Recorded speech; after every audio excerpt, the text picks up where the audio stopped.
Sanibona bafowethu. Niyaphila ngaza kwethu. Hayi siyabonga.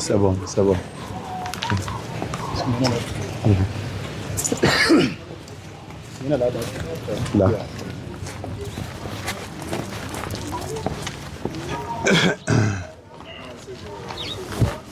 La. Boba. Yeah.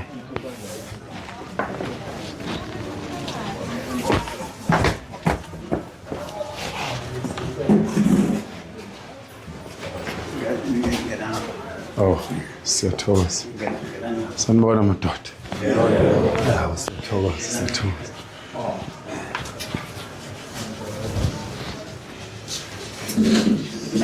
Hey, she.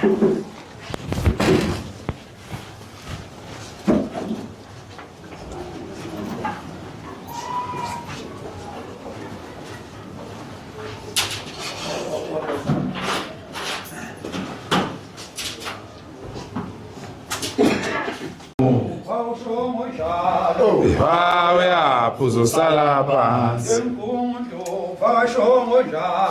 Hawe apho ungaphethe sibhamu. Hawe apho uzosala phansi.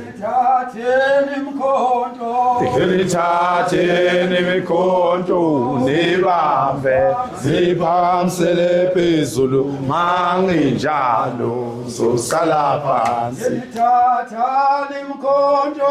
Nithatheni imikhonto nibambe niphakamisele phezulu manginjalo uzosala phansi.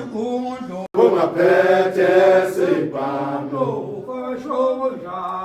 Hawe apho uzosala phansi. Dabula mfalo, ayihlale phansi. Ake sibamba amehlo. Baba wethu ongcwele yiso uNkulunkulu wethu Jesu. Wena baba ungumqalisi, wena ungumphelelisi. uNkulunkulu wamakhosi amadala, Nkosi yami siyakhuleka naso isizwe sakho. Nampu ubuholi Nkosi yami ubabe kwangune phambi kwabantu wathiwa nabowulungisa izinto. Izwe lakithi leli siteli phambi kwalo Nkosi yami liyagobhoza liyalahleka Nkosi yami siyaliqoqa. Silibuyisa phambi wethu Nkosi yami nampa kabaholi mawuyongcwele. Uyongena phakathi kweinhliziyo zabo ukuthi konke abazokhuluma kuphelelela endlini. Kuphume Nkosi yami ngoba siyosebenza. uJehova uyoba inkosi, uJehova aba ngumthetheleli esandleni sakhe somusa nesasandleni sentethelelo. Siyakhuleka Nkosi yamakhosi bayethe Nkosi yezulu, bayethe mnikazi wezinto zonke. Sicela wena Nkulunkulu usisingathe usikhumbule ngoJesu inkosi umfeli wethu namanje naphakade. Amen. Asithobeni.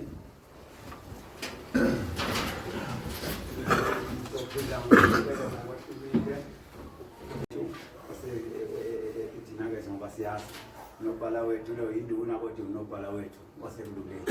So bengithi ngokufishane ngiphakamise uNjomane njengosobaba waleli khaya emukele ubuholi esinabo ukuze mhlambe sithi siyale ngoba okwenza ngisho kanje ngenzela ngoba angazi bengithi angazi Boshaka ngibukela. Sengenzela phela manje ukuthi nasi ngilethile ukwemukela ngoba ukhona unobhala ohamba nobabundabandaba semina nje kwami sokubafishane ukuthi ngibashohlele mina bengenza njengomfana bethunyiwe uqoqwe inkomo sesibayeni baba kwefike khomba ukuthi le izokwenza ukuthi angazi Msindazi bengithi njengoba phela ukhona njengomuntu ophezulu sengicabanga ukuthi angazi noma kubalekile ukwethula kodwa bengithi ukusifakela obaba ndabandaba ngoba sekhona ubona ukuthi kuba sethubeni lakho angazi ngoba lezwe lodwa uhlelo ngasheshe ngifuna ukulikhipha kimi ndibeke kuwe njengoba wethu ukuthi uzobhala ngithoza kakhulu umhlanga ngibingelele sihlalo wakhona lapha ekhaya eMazulwini.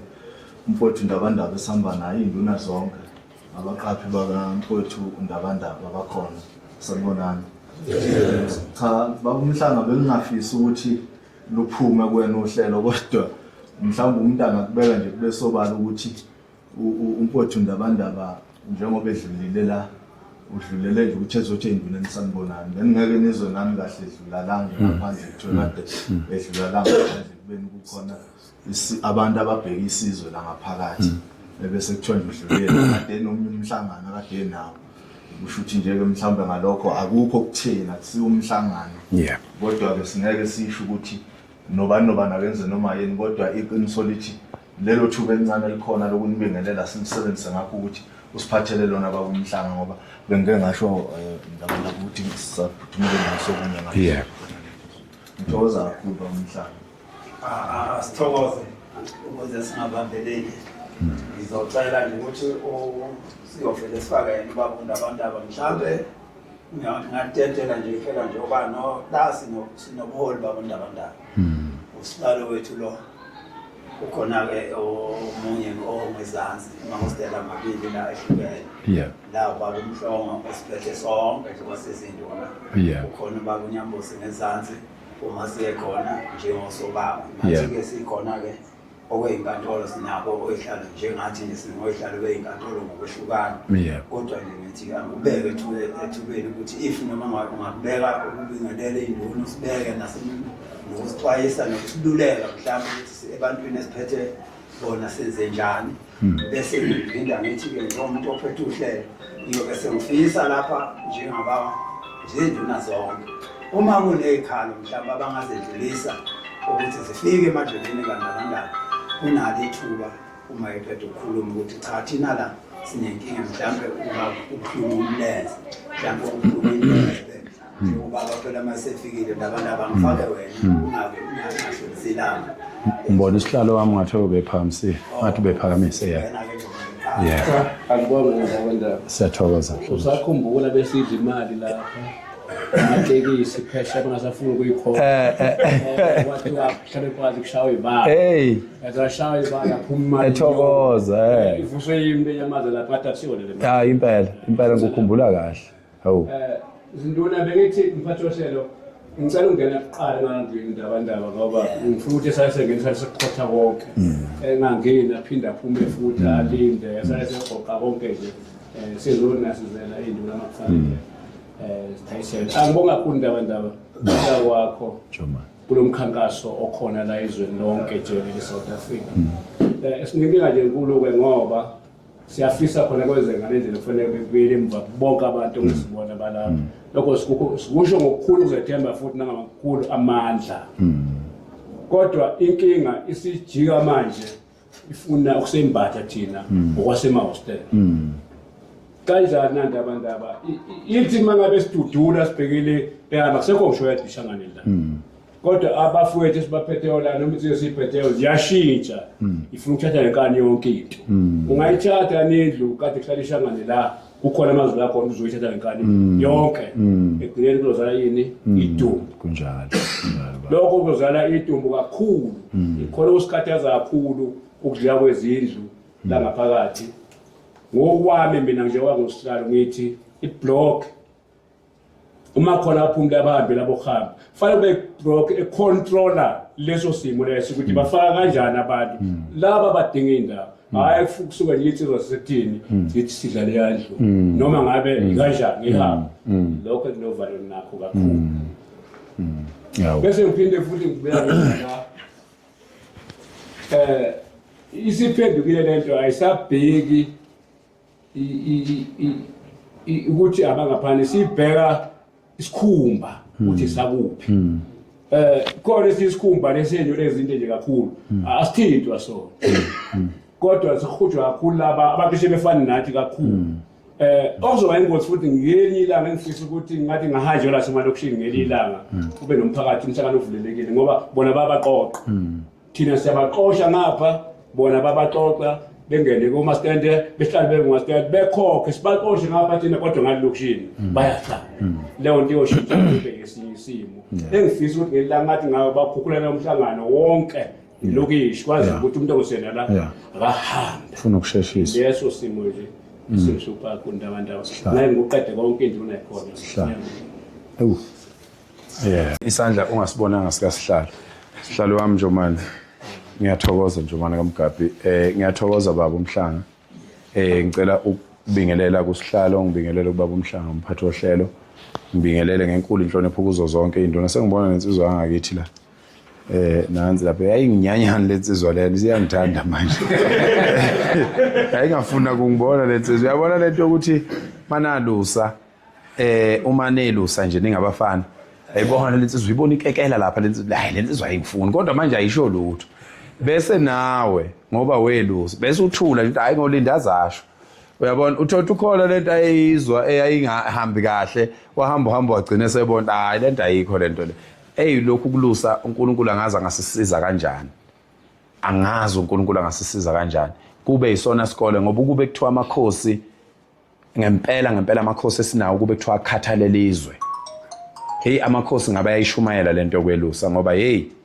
iyayilungisa ingqondo le yanto leya uyabona sineyinkinga engaka sifelwa abantu kangaka nje sihlalo la eGoli ukungelusi khona into umuntu ofana ngabe uyathula kuya ngayidazi inkani adazi inkani engathembeli utho futhi uyabona so ke ngihlekiswa ukubona umkhaya wami ke lapha ngiyajabula mkhaya ngiyajabula kakhulu ukubona ngiyajabula ukunibona induna zenkosi nonke ngiyajabula kakhulu ngoba abantu Nkosi yami mina nibona nginithanda kangaka lapha emahostel ukuthi abantu abaqonda ukuthi niphethe abantu abanjani yazi abantu abakwezinye indawo abaphethwe amakhansela abalula abafani nalabantu enibaphethe manje yikho ngizwelana nani kancane mangithola ithuba nje ngithi angeke ngidlule ngaphandle cela ukuyibona ngiyawazi umsebenzi obhekene nawo sihlalo la ngiyawazi ngiyabikelwa kakhulu ngalento ngoba phela noma nina niphethe nje abantu la lokho komsebenzi esiwenzayo yithi esikusungulile so abantu baya understand ufane bebike kithi kodwa mina ngenhlonipho ngiyazi ukuthi kusayofuna ngiphinde ngibuye kini futhi cha kubi ke lokho kuzofanele ukuthi kusheshiswe kakhulu ke lokho kubi ngoba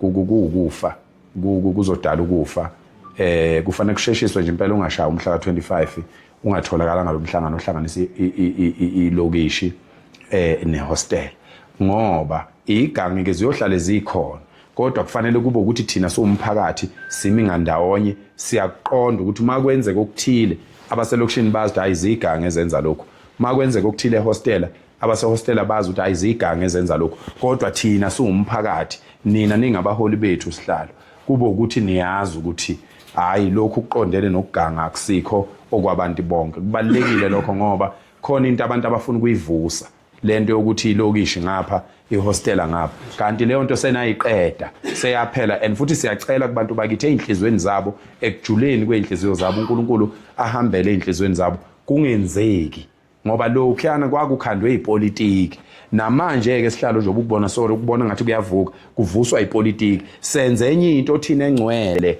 yokuthi hayibo nalizwe lihamba sibhekile alilungiswe sekungena ipolitiki kungena amahlonga ndlebe nakhona ngoba ipolitiki ayinayo inkingi kunamahlonga ndlebe nje aziwayo athanda ipolitiki njalo uma kufika amaqembu amasha bangena emaqembini amasha njalo uma kufika amaqembu amasha bangena ilawo mahlonga ndlebeke afuna ukona kufanele siyiphule lolo khula selisiphule nezingxabu maqedwe izingxabu siyibhekise phezulu ishiswe ilanga ngoba uma singalikhuluma iqiniso bafowethu sinyanyalada kuzoba nenkingi kunezingane ejoin ipolitiki ezingayiqondi bangcono abantu abadala mabefuduka beya kwelinye iqembu bebuka ukuthi hayi mhlambe kungconywana kuleli qembu ngoba emdala ipolitiki ayiqonda khona laba nje abasukuma manje abangazilutho nokuthi kwake kwenzekani kulelizwe ibona ke laba abafuna ukusidalela inkinga okufuneka sibakake sonke induna nibe neqiniso induna nisebenzise iqiniso nisebenzise ubudoda ningabi nandaba nakufa ningabi nandaba nakuzonda nisebenzise iqiniso ngoba izwi lakho mawubaba ukhuluma iqiniso sihlalo wami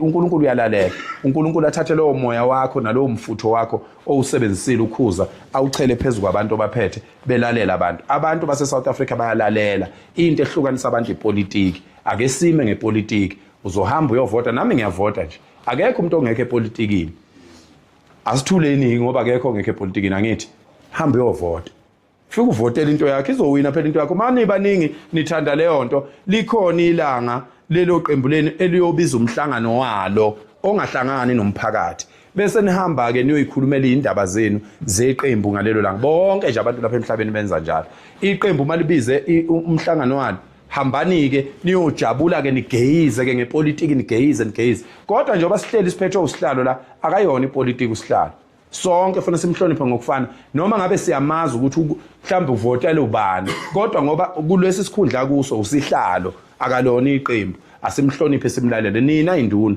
nonke niyavota umuntu ophika ukuthi usepolitikini unamanga akekho umuntu ongekho epolitikini kodwa kufanele siyihloniphe ipolitiki ngoba asilali siyidlile lapha endlini mawulele kulombhede ngilele kulombhede mina ayikho ipolitiki lapho ubuthongo ufikayo manje ke uma ngilambile ngithi hayi ngisakunanga umkhaba ngoba ngiyamazi uphuthu uhlalela ukhona endlini yakhe ngihambe ngiyidlela uphuthu namasi akuyona ipolitiki leyo so ke kufanele siyibulale kanjalo ipolitiki kodwa uma amaqembu anelungelo lokubiza imhlangano yalo uma ke ngalelo langa iqembu libiza umhlangano walo hambani ke niyojabulela ke lokho kweqembu kodwa njengomphakathi nje aya ke sihlehliseni bafowethu ngoba ukube phela bafowethu ipolitiki yabathanda abantu ukube ngempela ipolitiki yabathanda abantu nishuteli hostel lakhandwa ngo1965 ngabe lisenjena namanje njoba kuxhaxhaza indle kade ngena la kuxhaxhaza indle la ngaphandle kuxhaxhaza amanzi nali ihholo kuhlela abanumzana ningabanumzana bonke la nonke la why kungathathwa imali izofaka la kuhleli khona amadoda okuyiwona atshela abantu abasemakhaya ukuthi votelani ikhansela lusibani bani yinini enithenga impuphu yinini enishoyo ukuthi akuvotelwe ubani sifuna ukukhumbuza lokho kabaholi ukuthi abaholi abakhumbule ukuthi yithi abantu yithi esibavotelayo yithi ofanele silungise lo msindo nje uzwayo sihlalo ngiyakugarantela mina sengitholile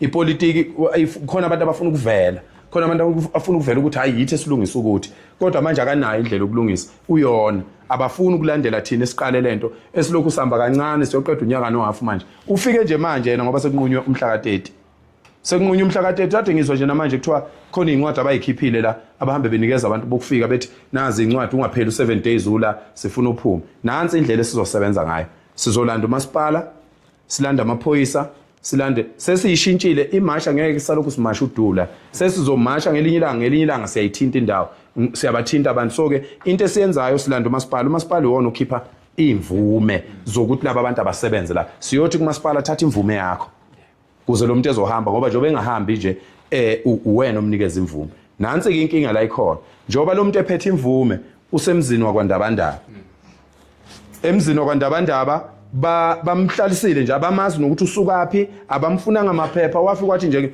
bathi imalini rent wathi 1.5 wathi yena ngizokhokha 2.5 mina bavele babuka 2.5 bakhohlwa izo zonke izinto ingozi ingane ziyaphela la nansi ingane adi intshontshiwe la intshontsho ngabantu bokufika eyala ingane kwaziyo ukuthi intshontsho ngabantu bokufika kodwa abakaze abantu laba oma stand bethi hayi uma kukuthi nina kanti intshontsho ingane la phumana emzini yethu uyabona so ke bazoba nenkinga ngoba sekuphume umthetho manje uthi umuntu oqashisa umuntu okufika kaboshwe so ke sebazoboshwa ke manje so into esizoyenza kade ngikhuluma nama security companies la ngoba kunomoyana mholo ukuthi ama security companies avikela abantu bokufika cha sesilitholile iqiniso akusikhona abamusa abantu ugijima isecurity lisemsebenzini begijime bebe u10 befuna ukuyongena esitolo bephethe induku isecurity umsebenzi walo ukugada isitolo angithi vele ke phela isecurity lizothi hayi madoda ngisemsebenzini akusikho ukunqaba nomuntu okufika lokho into ezokwazi ukuthi isebenze le ukuthi sisuke nomasipala namaphoyisa sifike sithi masipala wena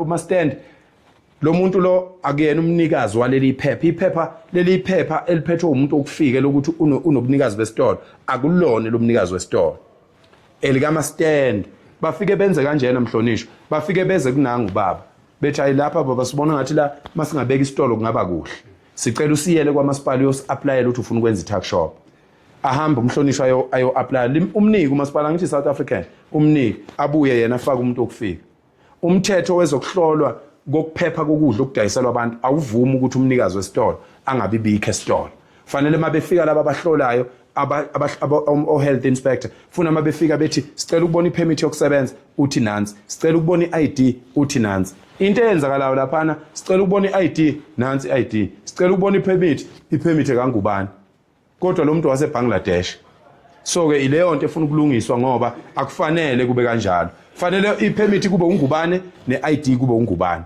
uyabo umthetho usho njalo and laba abantu abavumelekile ukuhlala ezitolo laba abantu bahlala ezitolo i-cash and carrying yabo ukudla kusuka emazweni abo kufike ngomkhulu awayini uhlala emkhunjini 6 months ukudla lapha kusuke kuye e-cash and carry yabo baphinde besuke e-cash and carry yabo kulandwe yibo kuze la esitolo la e-tuck shop kusebenza bona e-cash and carry kusebenza bona ukudla kusuka emazweni abo niyabona ama-drugs ahamba kalula kanjani niyabona upoison uhamba kalula kanjani ngoba akukho la kudlula khona kufanele kuphathwe ngomunye umuntu kulokhu kuphathwe yibo lokhu kudla kuze kufike la okugcina noma ngaba namaphepha noma ngaba kana amaphepha umthetho wase South Africa uthi umuntu wokufika akakwazi ukuba nesiphaza shop, akakwazi ukuba nesaloon, akakwazi ukuba necar wash. Umthetho wase South Africa. So ayikho into ezobavimba ukuthi behambe.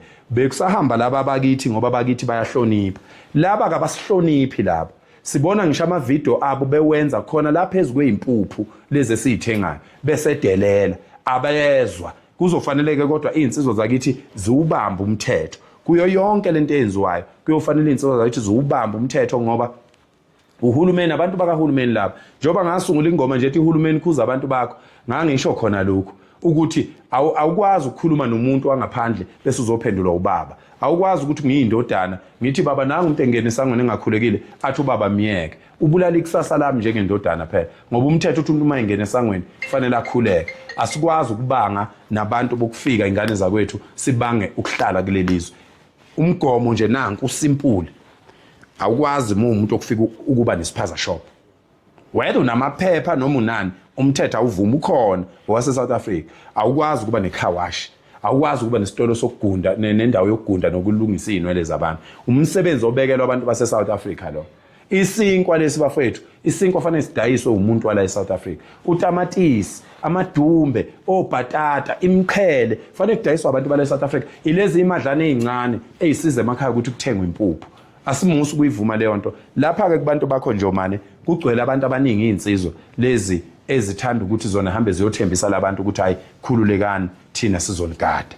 Uyabona? Kuyofanele kulomhlangano omkhulu oyobuthinta umphakathi nama security companies namaphoyisa nawo sibancenga ukuthi hayi yekani insizwa zakithi. Yekani ngoba uma nibheka nani niyabona ukuthi lo msebenzi ngeke ngivele ngiusukele nje ngiwenze ngalendlela engiwenza ngayo. Baningi kakhulu abantu abathandizwe abayingxenye lento engiyenzayo. Kuyingozi kulezi insizwa zakithi lokho ekwenza ngoba kazehlukene nokuphambana nento ebheke phambili.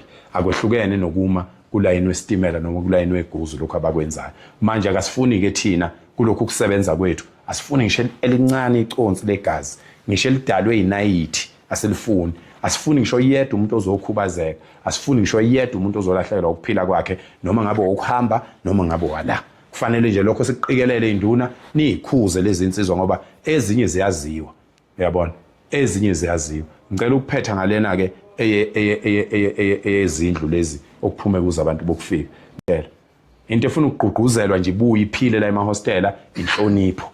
Fanele iqondiswe ifakwe ngenkani kubafana betshelwa abafana. Induna afuna zonke zime ngandawonye zonke ngoba nibona kubulawa induna nje kubulawa osihlalo indaba ukuthi induna animile ngandawonye. Manini ngandawonye nitshele labafana ukuthi abahloniphe. Abahloniphe. Uyabona makade ngihlala la endlini ngumbhede ngihlala la endlini ngawunikezwa umuntu ogadele yo block ublock chairman waleyo lelo block lelo. Umthetho uthi mhla ngihamba fanele ngithatha ukhiye ngubuyisele ku block chairman. Umuntu owazi ukuthi abantu abadinga izindlu lapha ngobani umuntu angazi noma lapha kubizwa kanjalo kodwa umuntu owazi ukuthi abantu abalinde ukuthola izindlu la abafikile abakhona basebhukwini lakhe ababikiwe kuye. Umuntu efika la ehostela umthetho uthi ngelanga afike ngalo akalali engayiswanga enduneni akalali engayiswanga ku block chairman. 2 abantu umfana wampela uzalwa yimi kodwa umthetho uthi nje mayifika nje ethi qatha nezikhwama la yokubeka izikhwama phansi siya ku block chairman nansi ingane yami ifikile njoba ifika ngolwesihlanu izohamba ngesonto. Nansi ingane yami sibonda nansi ingane yami enduna njengoba ifikile ingane yomfana isuka emakhaya izoba seviyweni induna uyibikelela lokho ukuthi yazi induna ukuthi lapha mase ngifuna insizwe ikhona insizwe lapha ikhona insizwe lapha ikhona insizwe lapha yani. Umthetho wase hostel inhlonipho yase hostel ufanele siyigcine ngoba iyona eyasikhanda saba ngamadoda sabanje. Lokho wenzelana wenzela ukuthi lengane kungenzeka nje ukuthi ihlonga ndlebe leli. Uzothi uyavuka kusasa sisha umuntu ingane la suyaqala wena manje kuyothethwa icala lomuntu ongaziwa la. Bonke labo bantu babona nje begeyiza ngeibhamu lapha ngutshela bakaze bebikwe iningi labo bavele bafika nje bafele bangena la bayihlalela yikho abawazi umthetho wehostel uthi umthetho wehostel uthini. Kufanele siubuyiseke sizonilekelela thina ukuthi ubuye lo mthetho loyo. Ebese ke indlu ngoba sengiyaphuma mina sengihamba sengithola umsebenzi kuphi eNelspruit sengibuyela kulokhuza kusihlalo wami ngithi sihlalo ngafika lapha ngicela indawo yokuhlala ngahlala kahle ngihlale kahle nani isikhathi eside ngiyabonga baba sengiyahamba ngivalelisile insizweni ngivalelisile enduneni nanku ukhiyo wakho block chairman.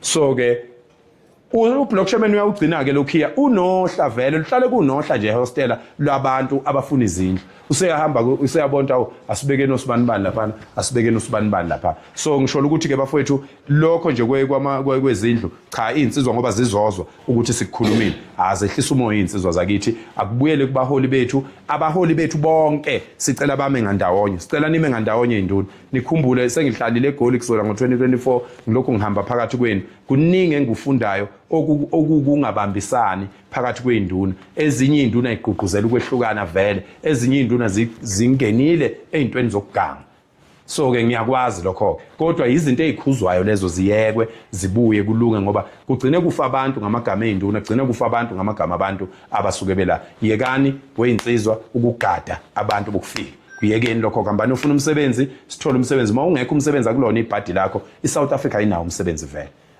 uyabona nje labantu bokufika bayeyisa uyadelela kumuntu okufika udelela nangu baba ngigadile mina ngiyisecurity udelela nangu baba uthi ngeke amaZulu akasho nokuthi umhlongo ngeke asenze lutho uthi hayi amaZulu ngeke asenze lutho mina kodwa ngiyisecurity ngigadele umuntu niyabona ukuthi ingxabano lo muntu into azoyenza nje uzovela ayeke lo muntu okufika avela unjomana avela bhekane namathi wena ukufundisa lo muntu lento le ngoba lo muntu sithatha apha isibindi sokwedelela mina ebeme nawe ungwakithi niyabona so ubungozi bulapho ke njoba nigadela abantu nje kuzokwenzeka ukuthi sithi siyafika thina sizolungisa into sizoyilungisa busuvusa umdlwe ngivusela abantu abawu200 uwedwa sekuyaqala ke sekuyonakala lapho lo msebenzi engiwenzayo bafowethu uzophetheka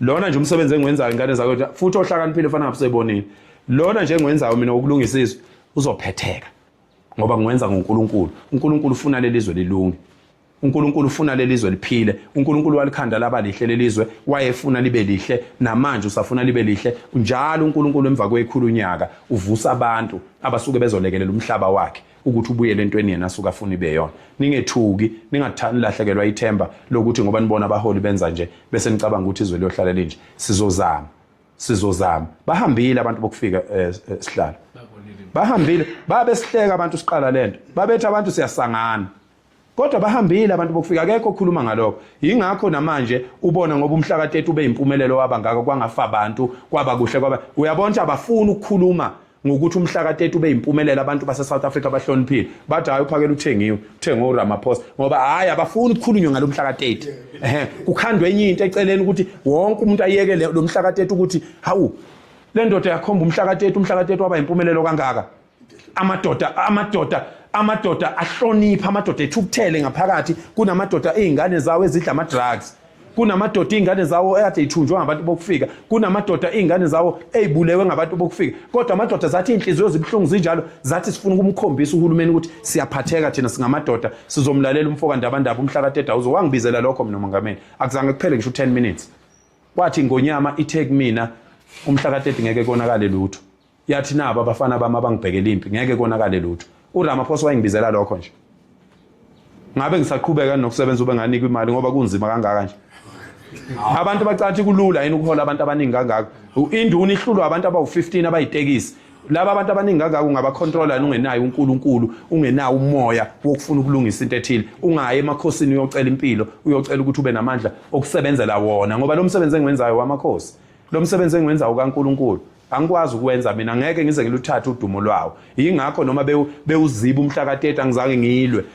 ingakho abanye bewuthatha umhlaka 30 bewenza owabo angaze ngilwe ngoba ngiyazi ukuthi inhloso kwakukuthi akube kuhle ezweni nangempela ezweni kwaba kuhle lapha engangikhona khona akaze kufe ngisho utamatisi omama odayisa emgwaqweni kodwa abantu bokufika bayahamba bafowethu bazohamba bonke futhi bazohamba bonke insizwa ibuyele ekukhuthaleni insizwa ke ibuyele ekukhumbuleni ukuthi ngeke sebezigwili sonke kodwa fanele sivuke siyozama sibuye nesinkwe ekhaya sivuke siyozama siyoze sihambe emhlabeni kuze nezingane zethu zokhule zazi ukuthi kuyazanya ngoba nibona izingane ivilapha kangaka nje kuqale kwavulapha obaba bazo asibuyeleni ekukhuthaleni madoda ningabagada abantu bokufika bazohamba uNkulunkulu uyalithanda lelizwe uNkulunkulu weseke okuhle ngaso sonke isikhathi uma uyindoda uphoqekile ukwenza kahle ungafuni futhi ukunconyelwa ukwenza kahle uyindoda ngoba uma wenza kahle uyindoda usuke wenza lokhu vele indoda okufanele ikwenze awukwazi ukunconyelwa leyo nto leyo wokwenza nje uqhubeke uye phambili uNkulunkulu anibusise ngiyathokoza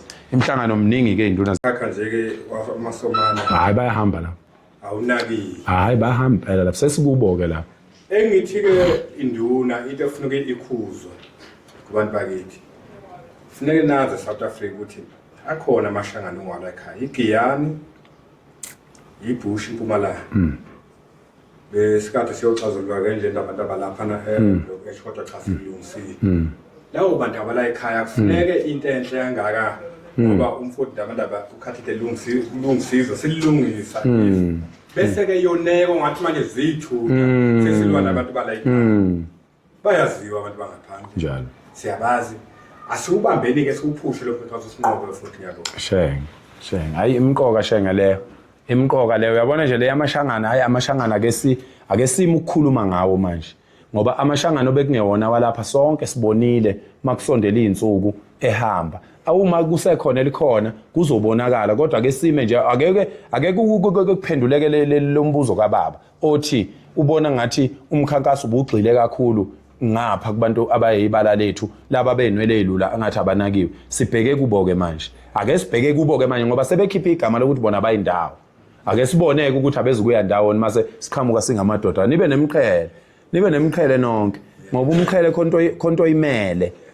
Sibe nayo nje imqhele noma ningafana nanga umkhaya wami nifake lo wempala nje uyabona uyiwe impela umqhele loyo uyabona ngoba ishibhile phela insizwa kayisebenzi kodwa ufakeni umqhele bese niliphathi ihawu bese niyiphathi induku ngoba inkokha khona ekumele khona ekulungisayo egazini lakho uma ngabe usufaka iminwe lapha yana uyabo ngicela insizwa ziphatha hayi le nduku eyodwa umuntu umfice ephethe ibhodlela likaBhiya nobhoqobhoqo into engingayifuni nje leyo nto eviweni mina ngiyathokoza cha ake ngiphuma abantu usihlalo lo umthetho lo lesutini sezwafika ngapha Nyamboso omkhulu ngiyathokoza Dingiswayo ukuba khona kwakho nje kuzosinika isibindi kakhulu nabanye bebehlehla nabanye bebengakwazi nje abakubona emafonini awu bakithi mina phela ngifuna indlu la ngingala mina uyabo ubaba ukunene nje ngicabanga ukuthi ukuba nokubambisana nokuba nesibindi ikhona kosinqobile kakhulu kodwa mangabe bezokuthi usaba ukufa uhlehla ubele emuva angeke uphase inqoba kophasa ubugwala kobaleka ukuthi usaba ukufa ngiyithi mawenduna ke uma ngabe uzazi ukuthi uyisaba wenduna phuma bayinduna ngoba ubuduna kuphatha ngomsizo kufanele ukuphathe ube strong ume uma uzazi ukuthi umnteke uyazazi ukuthi nje ngethuke noma kuqhuma isibhamu ngabe emva kwami ushawuva letho phuma ngoba ukuthi makufanele sitshela abantu iqiniso singabatshela abantu usaba ukuthi uzobeka umfana ezonkomba ebusuku mana nje mpo kuyolunga konke induna siyabonga kakhulu kuba khona kwakho ngiyathokoza nabenkosi ngiyaxolisa nkosi yami bekuyinhlonipho nje sihlalo wami bekuyinhlonipho baba uMhlanga ngifonele wena ngiyathokoza sekukhona noNyamboso usihlalo wakulena enye iblock bekuyinhlonipho induna zami ukuthi awu ngihlale ngifika njalo ehostel sengahlulwa ukudlula nje nizokuthiwade ngikhona lapha esangweni bekuyileyo nhlonipho nje umsebenzi mningi ngendlela yesimanga fanele ngishayele u5 kwaNongoma cishe ngizoze ngiqede ngo1 ebusuku imhlangano ekhona kodwa nje ngiyathokoza nina benkosi engathi uNkulunkulu anganiqinisa nibambane nizinduna nixoxa makukhona izinto enibona engathi ifuna ukuba umoya nongemuhle nizilungise kuqhutshekwe kiwe phambili ngoba usathane uma kwenzewa into enhle umthakathi ake ngeke nje usathane umuntu okude ake ngikhulume ngomthakathi mawuhlabile ekhaya umthakathi uyafika naye ufika umphakele uyabona manje ke sihlalo wami bosihlalo bami uma ngabe ke uphaka la usuke engabhaliwe umthakathi naye uyacosha khona lapha adle mahala inkomo ithenge ngenkulu imali wena adla kuyothi selishonile ilanga sehamba esemzini wakhe ebese ecosha ithambo la lenkomo adeyidla alifake ephaketheni ufuna ukuyoliloyela ukuthi inkomo zingabi bikho la ekhaya kodwa usuthi inyama yenkomo manje ke cha kunjalo nonke ke ngophakela umthatho ngoba nani niyayenza imisebenzi emakhaya nani Nkosi yami ngiyabonga ngenhlonipho induna zenkosi ngiyathokoza baba uMhlanga ngiyathokoza boyihlalo bami ngicela nje ukubaleka ningadinwa bakithi ngicela umhlangano ngeke ushaye umhla ka25 ngeke ushaye umhla ka25 uzoba khona umhlangano ozohlanganisa ilokishi nomphakathi sizokwenza isiqiniseko impela njengoba lokho kubalekile lokho kufanele sikwesaba ukufa kwabantu kufanele sikwesabe kakhulu ukufa komuntu ngoba ukufa komuntu kubulala umoya omuhle la endaweni akufuneki ukuthi kube nomuntu osifelayo esifele ngendlela laba abayidakelwa utshwala ke beyishayiselwe izimoto le engalihlale sisho ukuthi umuntu akathenga utshwala endlini sesiyothini phela ngoba umuntu uma edakiwe akakwazi ukukala ukuthi imoto igijima kangakanani isegameni lendodana uNkulunkulu kaShaka uNkulunkulu kadingana kasenza ngakhona kacetshwaye nango lo mntwana Nkosi yami kwandabandaba siyazi ukuthi wena Nkosi onke amehla athenjwa kuye kodwa Nkosi yami umsebenzi wakhe muhle ngokuthanda izwe njengoba lasho iBhayibheli yathi wathanda kangaka izwe wanikela ngendodana yakhe ezele iyodwa ukuthi mangabe Nkosi yami uNkulunkulu onamandla aphuma naye ke manje umuselapha Nkosi yami efike emukeleke nalapha afika khona noma abofika late kodwa kungabonakala ulate bakhe nasefikile bese bejabula abantu Nkosi yami Nkosi kuphele ukuthi ufike late belalela ukuthi uphetheni nazi induna Nkosi yami sasele uNkulunkulu onamandla uyangena ke inhliziyweni zabo ukuthi nangabe iphuma la ziqoqe lesisizwe ziwathi zidiphe lezi inkomeyo amakhalane ukuthi makufika lo lasuku sifice seluyinto yodwa uNkulunkulu wethu wasezulwini manje naphakade amen hayi inkosi ibusise Siyabonga. Sengithatha kumhlanga inamba yakho. hayi khululeka mhlonishwa khululeka Uzongisendela akubi kakhulu. hayi khululeka Lungizani bafowethu uzolunga mkhaya uzolunga mkhaya sibhekile. uzolunga mkhaya wami Okuthintana ngokasemkhathini. ngabe singabakhephehlela singabakhephehlela ngiyabonga nduna yenkosi ngiyathokoza baba Kahle lento. ya yep angibingelele futhi siyathokoza bafowethu futhi njengamanje bula pastor ziboninsizwa ubuninduna Yeah. kweseka kanjani amandla amangakhothela laphi nabandaba ukuthi abantu befike nje abantu sebekilingene bakuhloniphe futhi okokuqala yonke indoda ayibhekisa amehlo uNkulunkulu yonke indoda ayigibele entabeni ibize izingilozi zezwe iphile ngalokho kuzoba lula okwesibili thandanizwe kulula kakhulu thanda izwe thanda abantu base South Africa thanda abantu base South Africa ngenhliziyo yakho yonke ungazenzisi bese kokugcina yibaqotho phambi kwabantu ubeqotho esithe ubeqotho phambi kweingane zakho ubeqotho esithe ubeqotho phambi komkakho ubeqotho esithe ilula ngendlela eyisimanga impilo fanele senze kanjalo sonke nizobona kuzoba lula kanjalo okugcina kathi nabo abantu kade njengamanje bento ediyenzeka online abantu bekuphatha abigaba lakho uvuke kanjani lonto leyo njengamanje kwase kubona angaze ngiwe angithi ngesikhathi abantu bekhuluma yonke lento ade beyikhuluma okokuqala into yokuqala engiyi-understandile ukuthi bebe umhla ka-30 ngenxa yokuthi wamenyezelwa yimi bebefuna ukwenza ukungabi nomnikazi that's why abanye wawubona bengawusaphothi emva kwalokho bagcina sebeyusupport mase bewubona usumkhulu base beyawusupport uma ngabe ubheka umhla ka-30 yimina engawumemezela kodwa yimi engahamba ngayo supporta ama-march angizange ngithi ngoba wabizwa yimi hayi ngeke nikwazi ukubiza imarch ngalelo langa uyabona ngahamba ngayo supporta and ngaletha iy'nsizwa zangihlonipha zaphuma ngobuningi zeza njengoba sizokwenza umcimbi wokuyibonga kwaZulu siphinde senze umcimbi wokuyibonga lapha eGoli ngokuyiphatha kahle kwazi ngoba amadoda emizi lawo ayengenza noma yini inhliziyo zawo zibuhlungu amadoda izingane zawo zidla ama-drugs kodwa akwazi ukungilalela izingane zawo ziyabulawa kodwa akwazi ukungilalela abantu bokufika bayethuka abaqeda ukuthuka kodwa amadoda akwazi ukungilalela kuyadingeka ukuthi umhla ka-30 ngoba abafunanga abantu ukuwubungaza ngegama likaPhakela Umthakathi kuzofanele mina ngibiza amadoda angihlonipha ngiwubungaza umhla ka-30 ngokuhlonipha ingonyama nokuhlonipha mina njengomuntu owayewunqumile umhla ka-30 so-ke angikaze ngiyiwe ngoba ishwala laba abantu ababekhanda uzungu lokuthi ngcola igama lami bakwenza kabi bakwenza ngisesikhupheni ekhaya ngenza umsebenzi wokulungisa izinto zasekhaya so-ke mina ngiba nesikhathi sokuba ngcwele ngingayithinti izinto ey'ningi babengagadli kimi babegadla engilozini yakwandabandaba and ngifuna ubabuka ukuthi kuzokwenzakalani kubona ukuhamba kwesikhathi ukubheka phambili ngoba umuntu akaqanjelwa amanga akasukelwa umuntu uma ukhuluma iqiniso ngomuntu unembeza wakhe uyamlahla kodwa uma ukhuluma amanga ngaye unembeza inhliziyo yalowo muntu iba buhlungu and ukuphatha kabi omunye umuntu engazange akone ngalutho kuyingozi empilweni yakho nasemoyeni ogade wena njengomuntu ngithi mina bonke laba abakade begeyiza ngegama lami ngento engalona iqiniso lindani nibuka ukuthi kuzokwenzakalani ngoba bahlasela ingilozi yakwandabandaba ayihlasela ingilozi yakwandabandaba angithintwa-ke mina uma ngiyisegcekeni ngoba elakithi igceke ngiyalihlonipha ngaphezu kwendlela amakhosi ahlonipha ngayo ezinye izinto sizoxaya abantu ukuthi unga-accepta kanjani into engango-3 million wawukade uphumilile obala isizulu ukuthi uke wa-offer ishoyo 10 million. Ayikho imali ngakuchaza kaningi ukuthi ayikho imali elingana nobama ubudoda. Ayikho imali engakhishwa ilingane nobama ubudoda. Abantu base South Africa bayangisupporta mina njengoba ningibona ngihamba ngikhathalela izwe kanjena ngihamba ngehla ngenyuka ngihamba ngo5 rand babantu ngihamba ngo50 rand babantu angaze ngifihle ngaphumela obala ngacela ngathi ngicela ningisize and imali yabo abayikhaleli ngoba bayabona ukuthi ngenzani ngayo namanje sisacela abantu bakithi baqhubeke bengakhathali ngoba lokho bethi bakukhanda abantu bafailile angaze ngiwe uma ngibuza ukuthi ngivuke kanjani bengakaze ngiwangiwe mina amandla amaningi kakhulu